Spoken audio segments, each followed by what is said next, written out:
네, 쌤들, 안녕하세요. 어, 내일, 나눌 본과 말씀 간략하게 복습하는 영상 올립니다. 내일은 요한복음 11장 38절로 44절까지 나사로 이야기인데요. 제목이 나사로를 살리심입니다. 어떻게 보면 이것도 자비를 베푸신 걸로 이해를 할 수도 있겠습니다.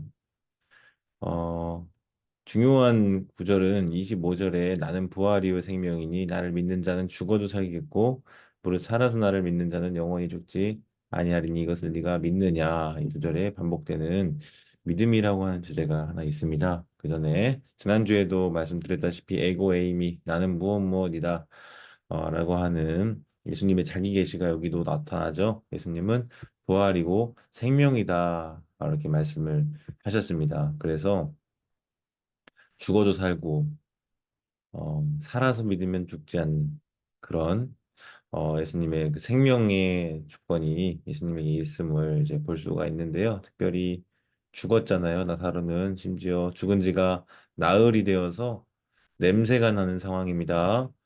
그래서 사실은 이미 죽기 전에 예수님에게 사람을 보내서 와달라. 이 자매가 요청을 한 상황인데 예수님은 이상하게도 지연을 하시죠. 예, 바로 가서 도와주시면 도와주실 수 있을 텐데 일부러 지연을 해서 결국은 죽은 지 나흘이 된 때에야 예수님이 나타나셨습니다. 예수님께서 왜 그렇게 하셨을까? 어, 하나님의 영광을 보리라라고 믿으면 하나님의 영광을 보리라라고 했던 그런 말을 이제 언급을 하면서 결국은 진짜 주님의 영광을 나타내 보이십니다. 부활이요 생명이신 예수님의 그 권능이 나타나는 마지막 표적과 같은 것이죠. 그래서 나사로를 살리신 것이 하나의 표적인데요. 1장부터 12장까지를 표적의 책이라고 부른다고 했죠. 그래서 이 요한복음 안에서도 7가지의 표적을 구분하기도 해요. 그중에 이 나사로가 다시 살아나는 그 소생하는 일 또한 하나의 표적으로 이제 클라이막스로 봅니다. 이 나사로의 소생 사건은 예수님의 부활을 미리 예견하고 내다 보이는 그런 기능을 하기도 하고요. 어,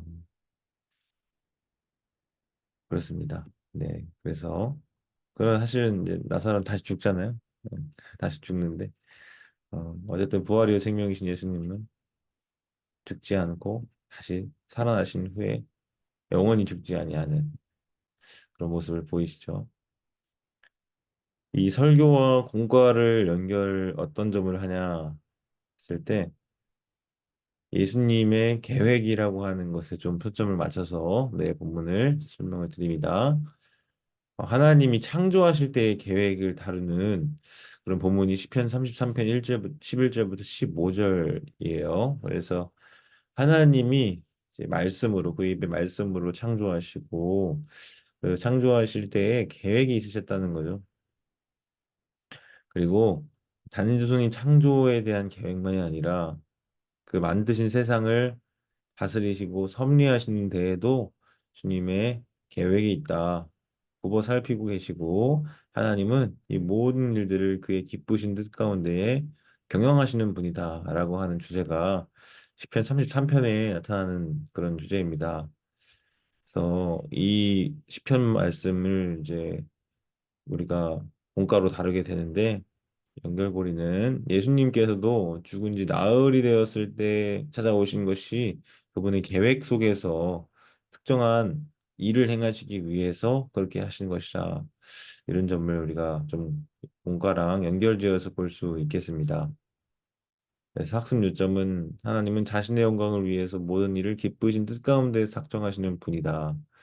또 예수님도 이 일을 통해서 하나님의 영광을 드러내고자 표적으로서 이렇게 행하신 것과 비슷하다고 볼 수 있고요. 사람이 하나님의 계획 가운데 있음을 알고 하나님의 영광을 위해 살기로 결심하자.